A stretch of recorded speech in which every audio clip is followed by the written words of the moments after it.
네, 겨울철에서 봄철로 넘어가는 이 한절기에는 사람이나 반려동물이나 건강 관리가 중요한 것 같습니다. 자, 그래서 오늘은 봄철 반려동물의 건강 관리 애니보감에서 함께 알아보겠는데요. 반려동물 소자 김학모 원장님 모셨습니다. 안녕하세요. 안녕하세요. 네, 반갑습니다. 네. 자, 뭐 일단 네. 잘생기셨어요. 너무 잘생겼어요. 편한데요, 아주. 인정하시는데요? 아니에요라고 안 하시고 잘생겼습니다 하니까. 저는 원장님을 고정으로 강력 추천합니다. 아, 추천합니다. 나 가라는 거야? 안녕히 가세요. 네, 오늘 네. 한절기에 네. 이 반려동물의 건강 관리에 대해서 좀 이야기를 나눠보려고 합니다.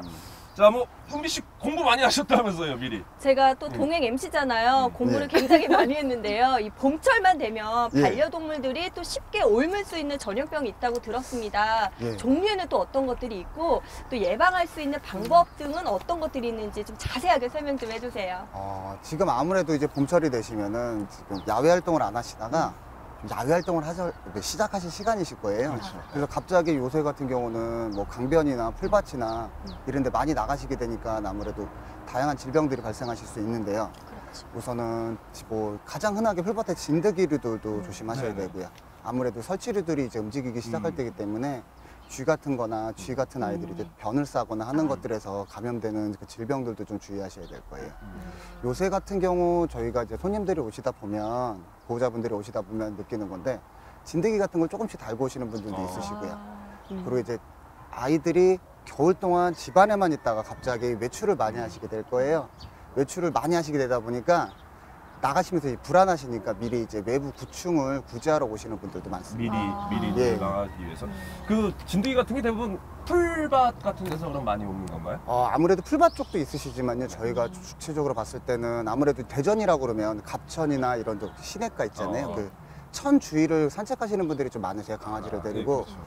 그쪽으로 돌아다니시는 분들은 거의 다 제가 볼 때는 한 두세 번 이상 돌아다니신 분들은 진드기를 많이 그러면 달고 오시는 케이스들이 되게 많으실 것 같고요. 그러니까 뭐 강이 있고 이렇게 좀 예. 습한 쪽에 진드기가 많이 있나 봐요. 아무래도 강이 있고 습한 쪽하고 풀밭이 많은 쪽. 그러면 그 미리 예방을 하신다고도 말씀하셨는데 예, 예. 뭐 이제 사람과 좀 구충제 뭐 미리 음. 먹듯이 뭐 이렇게 예방을 하는 건가요? 보통 이제 먹는 제재들은 구충 제재들은 네. 보통 내부 기생충이라고 하죠. 네네. 그래서 이제 몸 안에서 흐르기 때문에 내부 기생충 장기나 관련된 그 구충이나 회충은 예방은 가능하시고요. 심장사상충까지 예방이 가능하신데 보통 이제 외부 활동을 하시게 됐을 때는 그거보다 외부 구제제라고 그러죠. 저희가 이제 바깥쪽에 있는 뭐 진드기나 네. 이 이런 것들을 예방할 수 있는 구제제를 사용하시는 게 뭐 좋고요. 바르는 보통은 대부분 지금 현재 나와 있는 제품들은 바르는 제품 위주로 나와 계실 거예요. 궁금해가지고 그게 궁금하네요. 자, 뭐 반려동물 키우는 계절인데 예. 수미 씨도 뭐 네. 알레르기 있잖아요. 네, 봄이 되면 왜 그 털갈이 같은 걸 하잖아요. 예. 저도 그 털 알레르기가 있는데 예. 특별히 뭐 이렇게 관리 예방. 방법 같은 게 있나요? 사실 저희 집에도 고양이 3마리하고 강아지 1마리가 있는데 네. 제가 바닥에 앉을 수가 없거든요. 네. 너무 털이 많아서 어. 제가 바닥에 네. 앉을 수 없는 수준이에요. 네. 아무래도 봄철이 되면 저희도 저희 집 강아지를 보면서 느끼는데요. 털이 너무 많이 빠지시고요. 고양이 같은 경우도 털이 너무 많이 빠지셔가지고 고생하시는 분들 많고, 심지어 저 아시는 분들은 집에서 밥을 안 드세요. 고양이 한 3마리 이상 키우시는 분인데 가만히 있으면 너무 털이 많이 날려서 집에서 식사를 안 하신다고 그러시더라고요. 못 드시는 거죠, 그러니까. 예, 그냥 가만히 있다 형광등을 보시면 네. 공중에 떠다니는 그 고양이 털들을 느끼실 수 있으실 거예요. 또 검은 옷도 피하게 되잖아요. 동물 네. 기르시는 분들은. 그래서 보통은 좀 하얀색, 저희 나라 분들이 하얀색을 다 좋아하세요. 그래서 밝은색 고양이들이 많다 보니까, 밝은색 강아지가 많다 보니까 검은색 옷을 피하시게 되고요. 반대로 이제 검은색 키우시는 분들은 하얀색으로 피하시게 된다는 거 보시면 돼요. 뭐 어떻게 좀 효과적으로 관리하는 방법이 좀 있을까요? 효과적으로 관리하시는 방법은 사실은 집에서 밥을 다 안 먹고 밀어야 되겠죠. 도망 다니는. 다 밀어야 될 것 같아요. 우선 빗질 하시는 게 제일 좋고요. 빗질을 네. 주기적으로 해주시는 게 좋고, 빗질을 해주시는데도 고양이 같은 경우는 분명히 문제 생길 소지가 높으세요. 고양이 같은 경우는 자기 그루밍을 한다 그러시죠. 그리고 요맘때 털이 워낙 많이 빠지시는 시기에 자기 스스로 이제 그루밍을 하다 보면 그 헤어볼처럼 이제 먹어서 이제 위 안에서 문제가 돼서 구토하시는 경우가 많으세요. 네. 그래서 이제 빗질도 중요하시지만 또 하나는 고양이 같은 경우는 이 시기 때는 아무래도 헤어볼 제제 같은 거를 좀 먹여주시는 게 좋고요. 강아지 같은 경우는 아무래도 빗질 위주로 되실 거고요. 너무 많으실 때는, 그러니까 요 시기는 특히 겨울에 애들이 추울까봐 털을 그러니까 미용 같은 걸 안 하시는 분들이 되게 많으세요. 일부러 일부러 추울까 봐 이제 따뜻한 시기고 이제 그러다 보니까 미용을 하시는 분들도 많고요. 빗질이나 미용을 통해서 관리해 주시는 방법밖에 없고 이 빗질이나 미용을 통해서 관리를 하시다 보면 아이들이 이제 겨우내 보지 못했던 내부적 피부적인 문제나 이런 것도 확인하실 수 있을 겁니다. 일석이조네요. 예, 아무래도 그렇죠. 그러니까 뭐 그러잖아요. 봄이면 털갈이 한다고. 그래서 뭐 한 번씩 이렇게 좀 관리를 해주시는 게 두지 마시고 가장 중요한 방법은 뭐 일단 손을 쓰는 거죠. 방법이 일단 관리해주시고 하셔야 될 것 같습니다. 그거밖에 없죠. 날씨가 또 따뜻해지면 예. 세균이나 곰팡이들의 증식이 또 활발해지잖아요. 아무래도 그렇죠. 네, 그렇다 보면 반려동물들도 이런 피부병들이 나타나기 네. 쉬울 것 같은데요. 예. 어떤 증상들이 있는 거죠? 피부병 나타난 증상들은 아이들마다 나타난 증상이 다르세요. 만약 곰팡이성 피부병 같은 경우는 그냥 아이들이 가려워하지 않으면서 원형으로 탈모가 되신다고 보시면 되세요. 만약 이제 키우시는 분들, 보호자분들이 팔이나 이 목 부위에 만약 원형으로 생기시면서 간지러운 게 있으시다면 네. 아이들한테 옮으신 거라고 생각하시면 되고요. 정말요? 옮을 수 있는 거예요, 사람한테? 지금 피부병 중에서 유일하게 옮으실 수 있는 게 곰팡이성 피부병이라고 보시면 돼요. 상대적으로 고양이들은 감염력이 되게 높으시고요.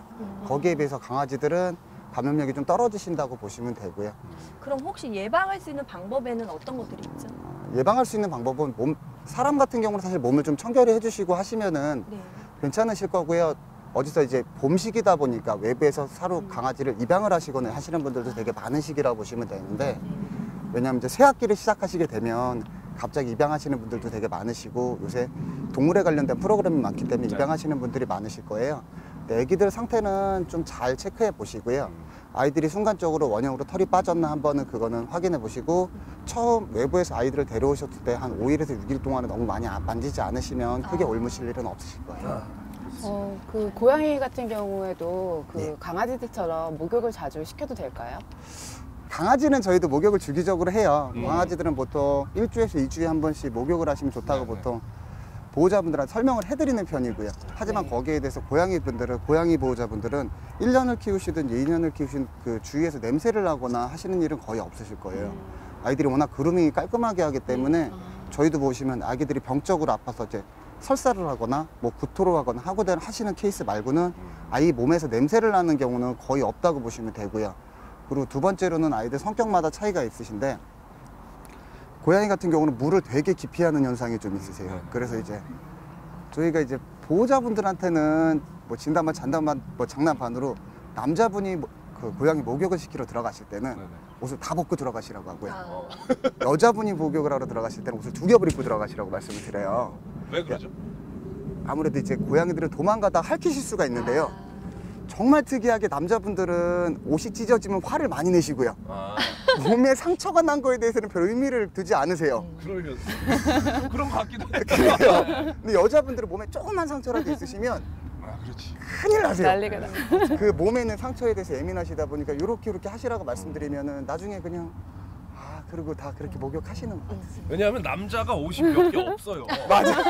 그래서 이렇게 그냥 뭐 생체가 이런데 이렇게 나면은 신발을 이런데 맞죠, 옷 찢어지면 맞아. 옷이 거의 큰일 나기 때문에 그렇습니다. 아니 목욕은 또 그렇다 치더라도요. 이 예. 양치하는 습관도 중요하잖아요. 예. 사람도 이렇게 위 아래로 하라는 그런 방법이 있듯이 반려동물들도 마찬가지일 것 같은데요. 예. 좀 올바른 칫솔질 방법이 있나요? 우선은 아직까지는 올바른 칫솔질보다 중요하신 거는 칫솔을 하실 수 있느냐 없느냐가 아직 아이들한테 중요하실 거예요. 옛날에 강아지들은 뭐 수명이 그렇게 뭐 길게 유지되지 못했지만 요새는 기본적으로 15살 정도는 산다고 생각을 하시기 때문에 칫솔질이 되게 중요하신데요. 우선은 아이 때부터 칫솔질하는 연습을 들이시는 게 중요해요. 저희가 볼 때는 강아지들이 보통 사람 아이들 한 4살 정도, 5살 정도 요 정도의 행동 패턴이 되게 많으세요. 그러니까 뭐 엄마를 쫓아다니든지 이런 것처럼 행동 패턴이 동일하신데 그렇다면 사람 애들 4살, 5살짜리를 대하는 식으로 뭔가를 교육을 시키시면 애들이 하나씩 이루어지신다라는 거거든요. 그래서 한 4개월, 5개월부터 이제 이갈이 하기 전부터 연습을 좀 시키시는 게 필요하시고요. 근데 그렇다고 처음부터 큰 칫솔을 들이대시거나 하시면 애들이 이제 겁을 내거나 뒤로 빠지거나 하는 행동들이 되게 심하시고요. 그러다 보니까 저 같은 경우는 어떻게 하시라고 하냐면 사람 아이들이 가제수건으로 이빨을 닦이시는 거 아시죠? 100일에서 돌 전까지는 그런 것처럼 가제수건이나 거즈를 사용하셔서 거기에 약간 치약을 붙이셔서 입 안쪽까지 닦아주시는 연습을 하시다 보면 연습을 반복을 좀 해주셔야 돼요. 반복을 좀 해주시다 보면 어느 순간 자기가 해야 될 거라고 생각을 하게 되면 저절로 하시면 되고요. 사실은 사람은 입 안쪽까지 닦이시게 되는데요. 네. 강아지들은 사실 입 안쪽까지 칫솔을 넣거나 거즈를 넣어서 닦이시는 게 쉽지는 않으세요. 네. 왜냐하면 사람도 생각을 해보면은 제가 제 이빨을 닦을 때 안쪽은 닦을 수 있는데 누가 닦아준다고 생각을 하면요. 그렇네요. 그것은 맞아. 거의 그 고문이라고 생각을 하거든요. 네, 이상할 근데 것 같아요. 보호자분들은 그걸 하시다 보면 애들이 거기에 대해서 반감이 너무 심하세요. 실제로 저희가 스케일링을 해보거나 했을 때 입 안쪽에 치석이 생기시는 경우는 생각보다 흔하진 않으시니까 바깥쪽 위주로 좀 닦아주시면 되고요. 차근차근 넓혀가시는 게 가장 중요하고 규칙적으로 반복해주시는 게 중요하실 것 같아요. 하루에 몇 번 정도 해주는 게 좋죠? 가장 좋은 건 사람하고 똑같죠. 밥 먹어 짚고 해주시는 게 좋은데 밥 먹는. 네. 실제로 그러신 분들은 거의 없죠. 거의 없으시고요. 자기 하루에 전이라도? 자기 전에 한 번이라도 꼬박꼬박 해주시면 제가 볼 땐 평생 스케일링하거나 뭐 이럴 일은 없이 그냥 나이 먹을 때까지 꾸준히 괜찮게 유지되실 거라고 생각합니다. 네. 그 반려견하고 반려묘, 그러니까 강아지와 고양이의 그 칫솔질 방법이 차이가 있나요? 지금 거의 뭐 동일하시다고 보시면 되는데 지금 고양이 같은 경우는 조금 더 예민하세요. 네. 그래서 실제로 관리를 잘 해주신다는 분들이 하실 수 있는 수준이 거즈를 사용하시는 분들은 고양이 한 100이 있으면 한 5-6마리밖에 안 되시는 것 같고요. 대부분 이제 아무래도 고양이는 이빨 관리를 하실 때 그 기호성이 좋은 치약을 먹이는 형식으로 하시는 분들도 많고요. 살짝 묻혀주시는 뭐 형식으로 하시는 분들도 많으세요. 그리고 고양이들은 아무래도 스케일링 자체 치석이 끼시는 경우보다는 아무래도 잇몸 쪽에 문제가 생기시는 경우가 많기 때문에 최소한의 먹여주는 형식이라도 좀 꾸준히 유지해 주시면 잇몸 질환이나 이걸 좀 예방하실 수 있을 겁니다. 우선은 우선 자세를 좀 고정해 주셔야 되고요. 자세 고정. 네. 근데 이제 보통은 힘으로 제압을 하시면 안 돼요. 네, 힘으로 제압을 하시면 안 되고요. 예전에 뭐 우리 아이가 바뀌었어요 이런 네네. 내용들을 보시면은 그런 게 나오실 거예요. 애기가 잘못했을 때 때리는 게 아니라 못 움직이게 하시는 거예요. 못 움직이게 하실 때 힘을 주시면 안 돼요. 힘이 들어가시게 되면 아이들이 고통을 느끼게 되니까 움직임이 심해지실 거고요. 어떤 일정한 자세를 잡고 못 움직이는 버릇을 들이시기 시작하시면 이제 고정이 되실 거예요. 그 다음에 저는 보통 거즈를 사용하는데요.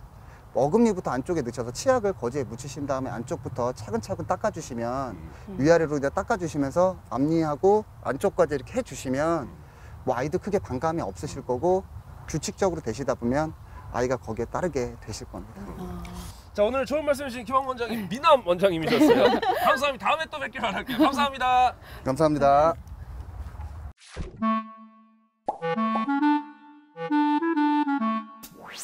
네, 제가 얼마 전에 이 기사를 보니까요. 해외 토픽에서 강아지가 또 동물들의 사진을 찍는다고 하던데 혹시 그 기사 들어보신 적 강아지가? 있으세요? 뭐 네. 강아지가 이렇게 찍어요? 어떻게? 저 그거 봤어요. 네. 저 그거 봤어요. 네. 그 심장 그 맥박을 이용해서 셔터 누르는 거 말씀하시는 거 아니에요? 네, 맞습니다. 이 강아지가요, 특히나 유기동물들이 많은 곳을 찾아가서 가슴 아픈 현장을 또 사진으로 담는다고 하는데요. 그래서 오늘 이분이요, 반려동물과 반려가족들에게 사진을 찍어주는 또 봉사를 해주신다는 꿈을 찍는 사진사인데요. 지금부터 CNB 반려가족 캠페인 저와 함께 만나보시죠.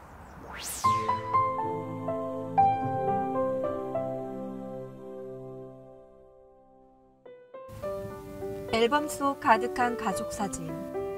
이제 앨범 속 가족 사진이 점점 변하고 있죠. 반려동물 천만 시대. 나의 반려견 반려묘와 함께 순간을 간직하고 싶은 사람들이 점점 늘어나고 있는데요. 그래서 등장한 이색 직업이 있다고 합니다. 바로 반려동물 사진사.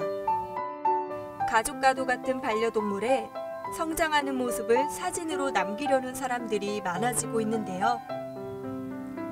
반려동물을 키웠던 경험을 살리고 추억을 떠올리며 오늘도 반려동물과 함께하는 반려가족들에게 행복한 예술혼을 담아 사진을 찍는 이공로 씨, 그리고 그의 반려견들, 그리고 유기동물들에게 가족을 찾아주기 위한 그의 꿈이 카메라 셔터 안에 살아 숨쉬고 있습니다.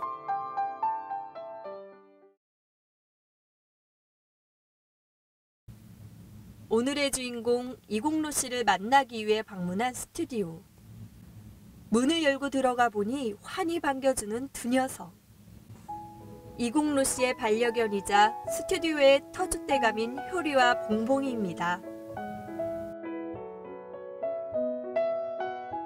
사진을 찍는 사진사는 많이 걸려야 1시간이 걸리지만 반려동물을 찍는 이국로 씨는 동물들이 편안함을 느낄 수 있도록 배려하다 보면 2~3시간을 훌쩍 넘기기를 씁니다.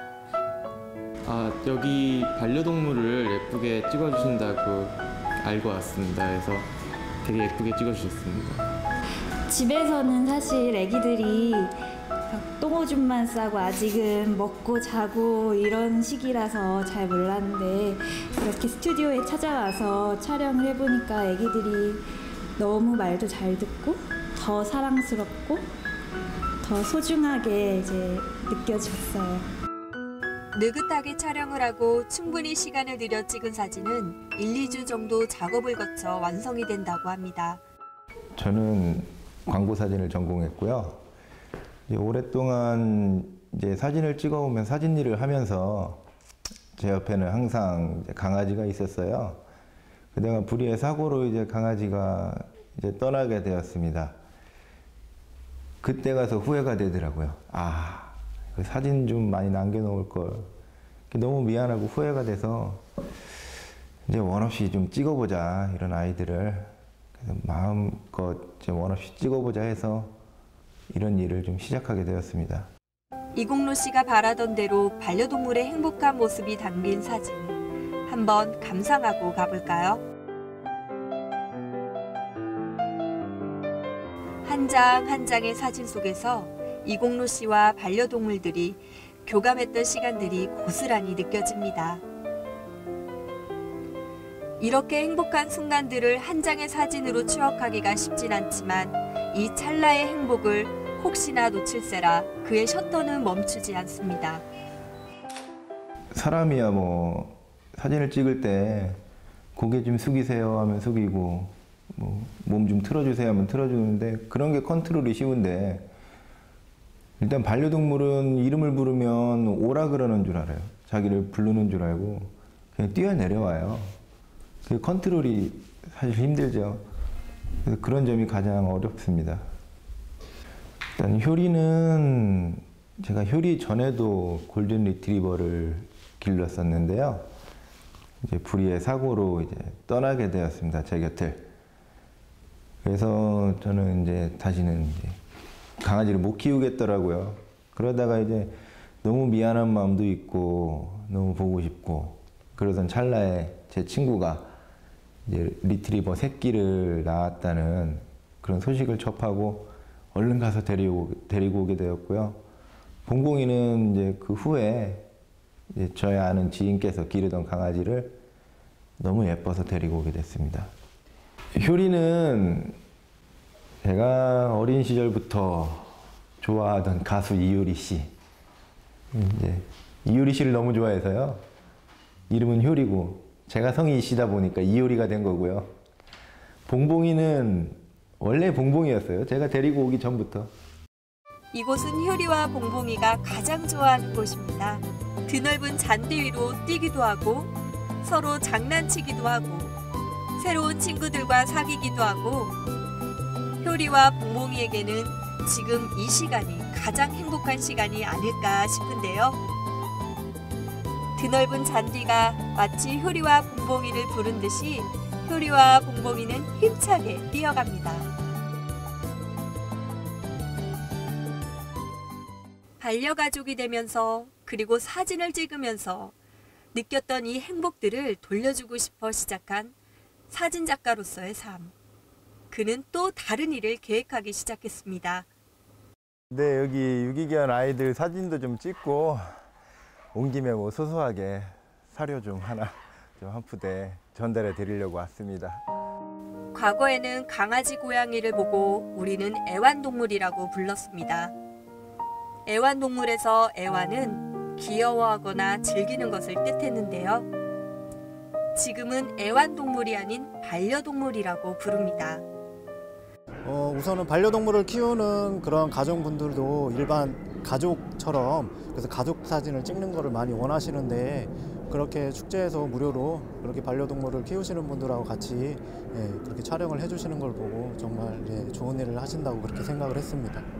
저희들 뭐 지원 없이 사진은 찍고 있지만 분명히 이제 만족하신다라고는 하지만 100% 만족하시는 분들이 없을 수도 있어요.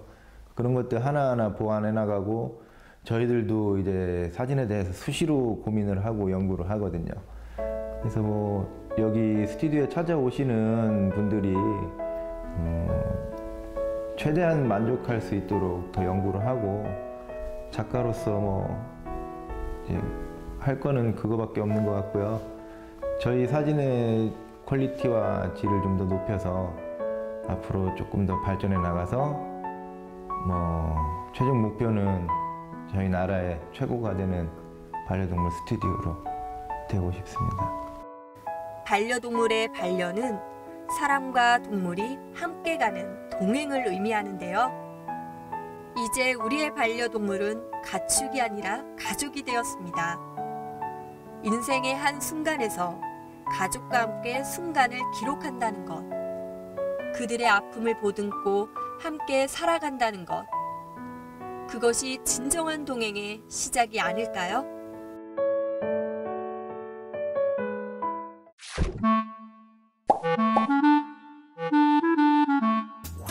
네, 이렇게 마음이 따스한 분들이 계시기에 아직까지 세상은 살만하다, 따뜻하다 이런 마음이 드는 것 같아요. 네, 이런 유기동물들에게 작은 실천들이 또 모여서 더 큰 사랑이 되고 또 이런 사랑들이 또 유기동물들에게는 좋은 가족들이 만날 수 있기를 하는 바람을 기대해 봅니다. 네, 꿈을 찍는 사진사 이공로 대표님을 저희 동행팀에서 또 응원하겠습니다. 네, CNB 대전방송에서는 사랑으로 입양해 주실 가족을 찾고 있습니다. 홈페이지나 아래 전화번호로 연락을 주시면요, 아이들에게 가족이 될 수 있습니다. 반려동물도 가족입니다. 사랑으로 입양해 주시고요. 끝까지 책임지고 지켜주세요. 네, 사람과 동물이 함께 만나는 행복한 세상 동행. 다음 주에도 더욱 재밌는 이야기로 찾아뵙겠습니다. 감사합니다.